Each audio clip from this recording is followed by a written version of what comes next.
Assalamualaikum warahmatullahi wabarakatuh. Perkenalkan, saya perwakilan dari kelompok 6B, kelompok pemanfaatan Ocean Thermal Energy Conversion untuk Indonesia. Sebelumnya,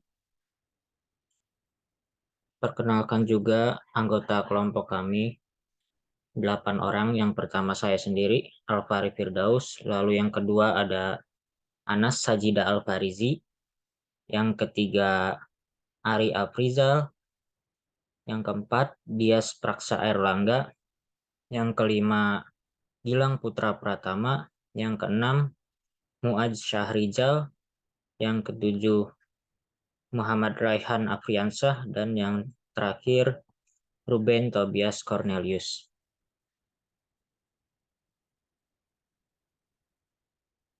Baik, lanjut saja ke materi. Yang pertama, apa itu yang dimaksud dengan OTEC? OTEC merupakan singkatan dari Ocean Thermal Energy Conversion. Adalah metode untuk menghasilkan energi listrik menggunakan perbedaan temperatur yang berada di antara laut dalam dan perairan dekat permukaan untuk menjalankan mesin kalor.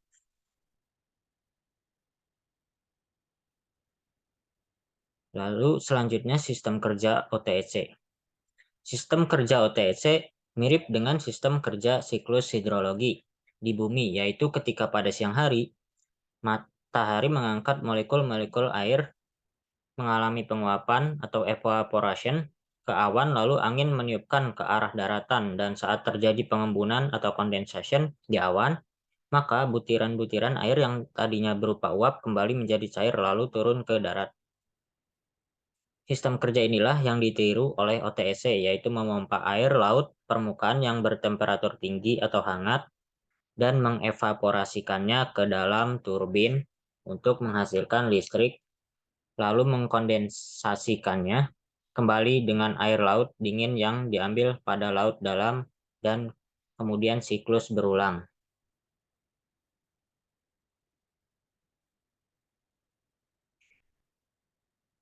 Secara sederhana dapat disebutkan bahwa OTEC bekerja dengan memanfaatkan perbedaan temperatur untuk membangkitkan tenaga listrik dengan cara memanfaatkannya untuk menguapkan amonia atau freon.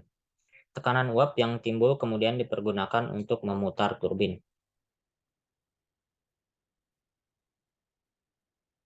Selanjutnya ada siklus kerja OTC. Siklus kerja OTC ini terbagi menjadi dua siklus, yaitu siklus terbuka dan siklus tertutup. Siklus terbuka dan siklus tertutup ini merupakan pengembangan dari siklus Rankine atau siklus termodinamika yang biasanya menggunakan air sebagai fluida kerja. Siklus Rankine ini digunakan untuk memproduksi 80% dari kebutuhan listrik dunia. Siklus terbuka.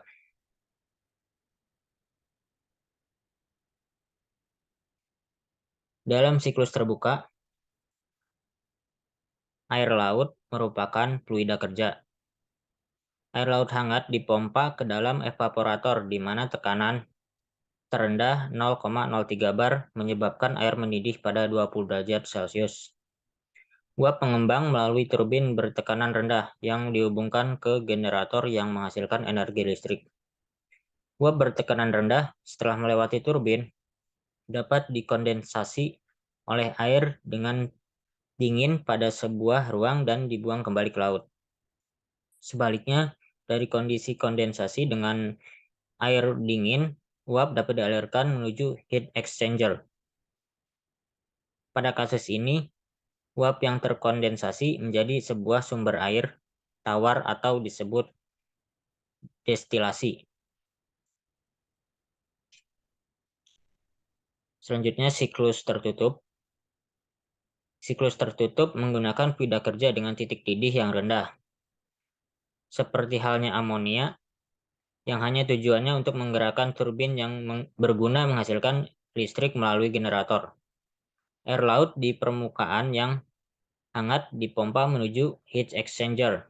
di mana fluida dengan titik didih rendah tadi diluapkan.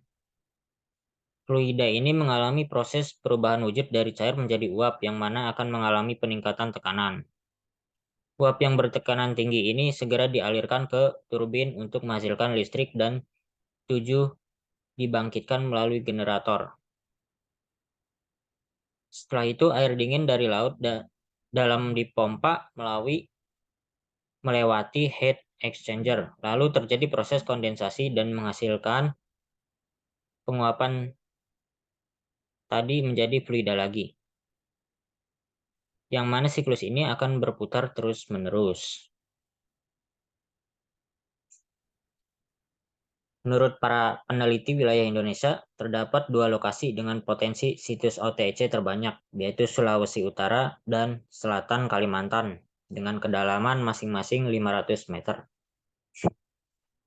Potensi OTC di Laut Indonesia sangat besar, berdasarkan beberapa wilayah yang memiliki kondisi suhu optimal untuk konversi energi panas laut.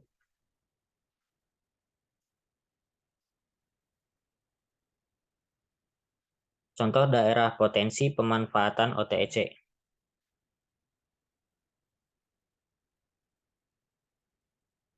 Pada materi kali ini dicontohkan pemanfaatan OTC pada daerah Selat Makassar Utara. Selat Makassar merupakan salah satu wilayah perairan yang sangat berpotensi untuk pembangkit OTC. Hal tersebut karena Selat Makassar memenuhi kaidah OTC, di mana termasuk kategori laut dalam dan berada di ekuator yang memiliki suhu permukaan yang hangat dan konstan, serta memiliki selisih suhu sebesar 20 derajat Celcius antara permukaan laut dan laut dalam dengan kedalaman 1000 meter.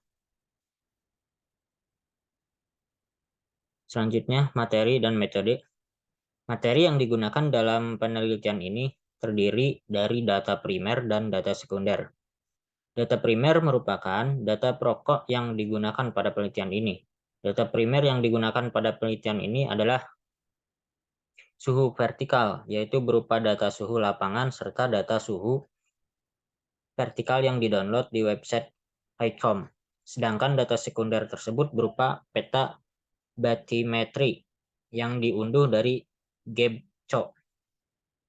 Data suhu vertikal lapangan diukur menggunakan conductivity, temperature, and depth atau CTD. Hasil dan pembahasan. Berdasarkan posisinya, perairan Indonesia, khususnya perairan Selat Makassar, menunjukkan suhu yang cukup tinggi, terutama pada lapisan permukaan. Karena pengaruh angin, maka lapisan teratas sampai kedalaman tertentu, yakni kedalaman 50-100 meter, terjadi pengadukan dan pencampuran, sehingga suhu pada lapisan 0-100 meter menjadi homogen. Berikut hasilnya bisa dilihat pada grafik di bawah.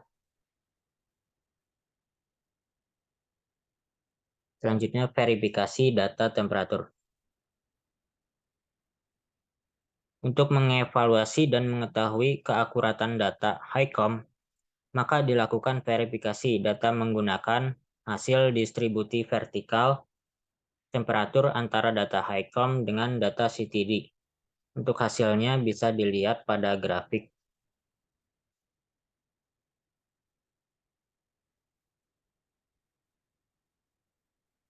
Lalu, analisis data temperatur laut.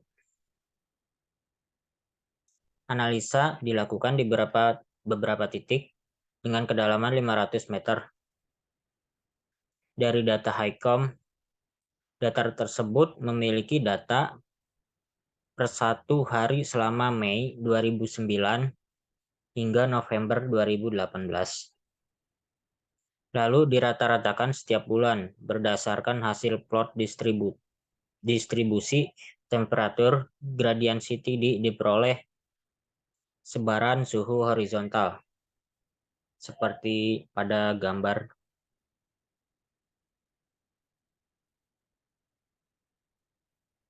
Ya, mungkin itu saja presentasi dari kelompok kami. Kurang lebihnya mohon maaf. Sekian, wassalamualaikum warahmatullahi wabarakatuh.